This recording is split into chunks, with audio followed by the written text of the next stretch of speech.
Assalamualaikum warahmatullahi wabarakatuh. Halo semuanya. Kami dari kelompok model pembelajaran roleplay yang beranggotakan yang pertama saya sendiri Afif Murazam, kemudian rekan saya ada Diah Galih Ananias, kemudian ada Muhammad Irfan Dwi Putra, dan yang terakhir ada Farel Evan Heriawan. Nah, di sini kita akan menjelaskan tentang model pembelajaran roleplay. Bisa dilihat dalam video berikut ini. Selamat menonton.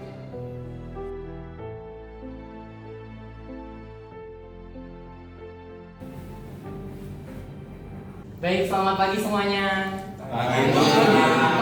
Oke, saya ucapkan Assalamualaikum warahmatullahi wabarakatuh. Waalaikumsalam warahmatullahi wabarakatuh. Oke, Shalom, Om Swastiastu, Namo Buddhaya, salam kebajikan semuanya. Oke, pertemuan kali ini Bapak akan mulai dengan suatu pertanyaan yang masih ada hubungannya dengan pertemuan kita sebelumnya tentang politik. Mungkin ada yang bisa mengasih pendapat tentang ini? Apa?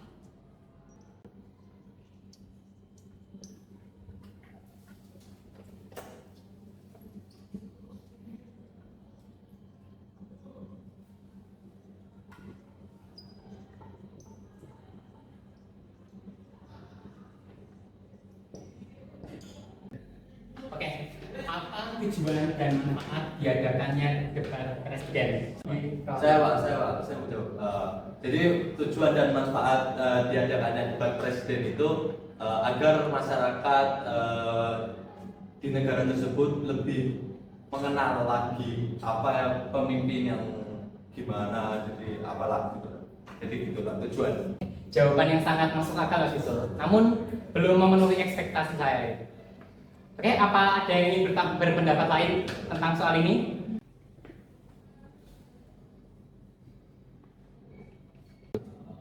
Oke, saya menunjuk coba Mas Neo. Apakah Anda tahu jawaban dari sedang di atas? Maaf Pak, saya belum terlalu paham Pak, tolong jelaskan Pak. Sepertinya Bapak lihat dari kalian belum terlalu memahami ya tentang materi kita sebelumnya dan pertanyaan di atas ya. Oke, untuk pertemuan kali ini Bapak akan mengajari kalian tentang sebuah metode pembelajaran yaitu bernama role playing. Oke, metode pembelajaran role playing. Mungkin dari kalian udah pernah melihat istilah role playing? Kalian belum pernah. Mungkin kalian pernah mendengar dari sebuah game online GTA 5 contohnya. Role playing. Iya, saya main juga banyak server errornya termasuk. Oke, pada pertemuan kali ini kita akan melakukan sebuah role playing tentang materi kita yaitu debat. Hari ini kita akan melakukan debat presiden. Sebelum itu Bapak akan menunjuk salah satu dari kalian atau kalian ingin maju ke depan untuk menjadi relawan. Saya Pak. Baik Mas Apip, silakan maju ke depan. Tepuk tangan untuk Mas Apip.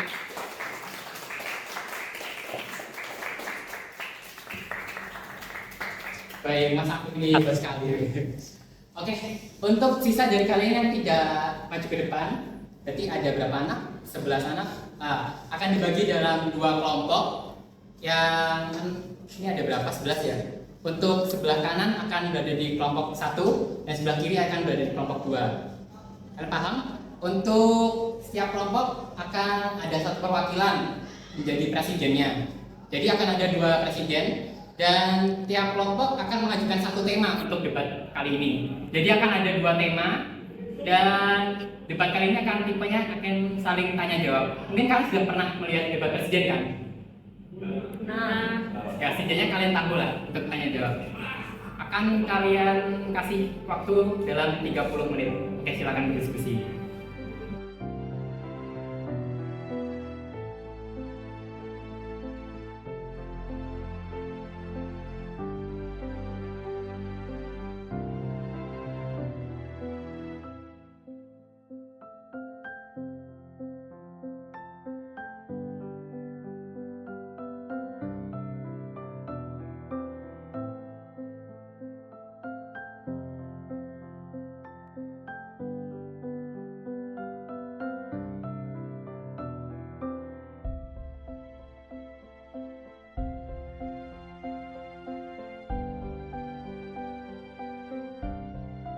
Oke, di 5 menit pertama kalian sudah menentukan siapa perwakilan? Sudah. Oke, untuk kelompok 1 siapa perwakilannya dan apa temanya? Oke, kami dari kelompok 1 perwakilannya saya sendiri, Presiden Evan Baswedan dengan bertemakan IKN. Oke, untuk kelompok 1 berarti mengajukan Mas Evan ya sebagai presidennya dengan tema IKN. IKN. Oke. Untuk kelompok 2 silakan siapa perwakilannya? Oke, untuk perwakilannya saya sendiri Pak dengan tema pendidikan. Oke, silakan lanjutkan diskusi kalian, masih ada waktu 25 menit untuk memilih materi dan pertanyaan yang akan diajukan ke antar presiden. Silakan.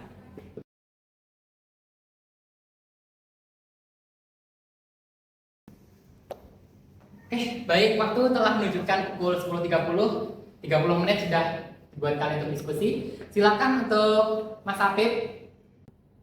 Oke, dari Presiden kelompok A yaitu Mas Evan Baswedan, silakan maju ke depan.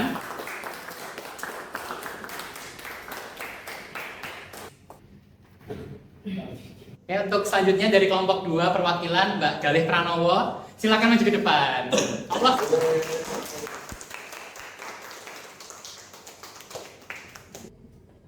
Oke, jadi Mas Evan sudah siap ya? Sudah siap. Oke, dari Mbak Galih juga sudah siap. Oke, saya akan menunggu di sana. Silakan Mas Apip untuk memulai. Assalamualaikum warahmatullahi wabarakatuh. Om Swastiastu, Namo Buddhaya, Salam Kebajikan. Selamat pagi hadirin sekalian dan selamat datang di debat pemilu pada hari ini. Saya Afif Nur Azam sebagai moderator yang akan memimpin jalannya acara debat pada hari ini. Debat ini memberikan kesempatan kepada para kandidat untuk menyampaikan visi, program kerja, dan pandangan mereka terkait berbagai isu penting. Kami mengharapkan debat berlangsung dengan profesional, serta sesuai dengan batasan waktu dan aturan yang telah ditetapkan. Mari kita mulai acara ini dengan penuh semangat dan harapan bahwa debat ini dapat bermanfaat dan memberikan wawasan yang bermanfaat. Dan langsung saja bisa kita mulai. Sekian, terima kasih, dan langsung saja bisa kita mulai debat pada hari ini. Baik, untuk pertanyaan pertama untuk Ibu Galih Pranowo, menurut Anda bagaimana Anda merespon kekhawatiran tentang pembangunan IKN yang menggunakan pendanaan negara? Apakah dapat mempengaruhi sektor yang lain? Baik, kepada Ibu Galih Pranowo diberi waktu selama 1 menit untuk menanggapi pertanyaan. Baik, terima kasih atas pertanyaannya dari Bapak Evan Baswedan. Menurut saya pembangunan IKN ini sudah pasti sudah direncanakan dengan baik dan dengan matang. Maka dari itu anggaran pun sudah ditentukan dan tidak akan mengganggu sektor yang lain. Pendanaan ini juga merupakan investasi jangka panjang bagi negara kita karena akan memberikan pertumbuhan ekonomi yang lebih merata dan peningkatan infrastruktur bagi negara Indonesia ini. Saya memahami niat baik dari Ibu Galih Pranowo ini, tetapi pengalaman menunjukkan bahwa proyek besar yang dibiayai dari anggaran negara seringkali menyebabkan pengalihan dana dari sektor-sektor vital seperti kesehatan dan pendidikan. Oleh karena itu, saya lebih mengedepankan kemitraan publik swasta yang kuat dan pinjaman internasional dengan bunga yang rendah untuk memastikan bahwa beban pendanaan tidak terlalu besar bagi anggaran negara. Loh, tapi kan kemitraan publik swasta dan pinjaman internasional bisa membuat negara bergantung pada pihak swasta atau asing yang mungkin memiliki prioritas berbeda dari kepentingan publik. Hal ini juga bisa mengurangi kedaulatan negara dalam mengelola proyek dan bahkan berpotensi membatasi manfaat bagi masyarakat luas. Pinjaman ini juga bisa menambah beban negara yang dapat menjadi tantangan bila mana ekonomi di negara kita menurun, maka kita akan lebih sulit dalam melunasi hutangnya. Hutang negara ini juga bisa menjadi tantangan bagi negara kita bila mana negara kita sedang sulit ekonominya, maka hutang ini juga akan sulit dibayarkan. Jika proyek yang dikelola dengan kemitraan publik swasta bersifat komersial, pihak swasta mungkin menetapkan tarif tinggi untuk menutup biaya investasi dan meraup keuntungan. Akibatnya, akses bagi masyarakat berpendapatan rendah bisa terhambat. Baik, kepada Ibu Galih Pranowo diberi waktu selama 30 detik untuk mengajukan sebuah pertanyaan. Sekarang saya akan mengajukan pertanyaan kepada Bapak Evan Baswedan. Menurut Bapak, apa alasan utama pemerintah memutuskan untuk memindahkan ibu kota dari Jakarta ke Kalimantan dan apakah Bapak mendukung pemindahan tersebut? Baik, saya akan menjawab pertanyaan dari Ibu Galih Pranowo. Menurut saya, pembangunan ibu kota negara atau yang disingkat IKN di Kalimantan adalah langkah strategis untuk masa depan Indonesia. Ini bukan hanya soal memindahkan ibu kota, tetapi juga langkah untuk mendistribusikan pembangunan secara lebih merata. Jakarta sudah terlalu padat, baik dari sisi populasi maupun infrastruktur. Dan pembangunan IKN ini bisa menjadi solusi untuk mengurangi beban tersebut. Selain itu, Kalimantan yang relatif bebas dari bencana alam seperti gempa bumi adalah lokasi yang tepat. Pembangunan IKN juga akan membuka peluang ekonomi baru di luar Jawa, menciptakan lapangan kerja dan meningkatkan infrastruktur di kawasan tersebut. Proyek ini sangat mahal dan menghabiskan anggaran yang sangat besar. Mungkin anggaran tersebut bisa dialokasikan untuk kebutuhan yang lebih mendesak seperti pendidikan, kesehatan, dan penanganan dampak perubahan iklim. Selain itu, apakah kita benar-benar siap secara ekonomi untuk proyek sebesar ini? Dalam masa-masa ketidakpastian ekonomi global, kita harus lebih berhati-hati dalam mengambil keputusan besar. Fokus kita seharusnya memperbaiki infrastruktur di daerah-daerah tertinggal dan meningkatkan kualitas hidup di seluruh wilayah, bukan sekedar membangun ibu kota baru. Saya menghargai kekhawatiran Ibu Galih Pranowo. Namun, kita perlu melihat ini sebagai investasi jangka panjang.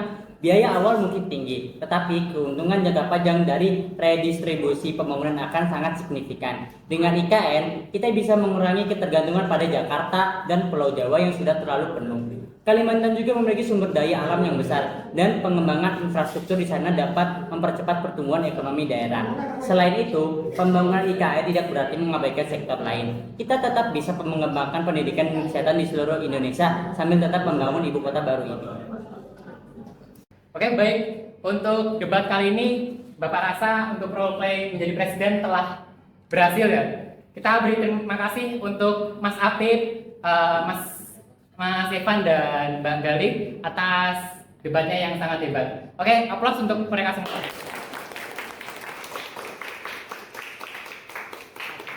Dan terakhir untuk menindaklanjuti tugas pertanyaan di atas, saya akan menjadikan tugas. Harap kalian membuat esai tentang pertanyaan ini dan akan dikumpulkan minggu depan. Oke. Saya sangat suka dengan esai kalian. Kita akan kembali lagi di minggu depan. Saya harap kalian semua mengumpulkannya. Akhir kata, wassalamualaikum warahmatullahi wabarakatuh. Nah, gimana nih setelah menyaksikan video dari kami tentang model pembelajaran role play. Nah, kami harap para pemirsa semuanya bisa memahami bagaimana cara kerja dari model pembelajaran role play tersebut dan kemudian bisa diterapkan dalam pembelajaran di kelas.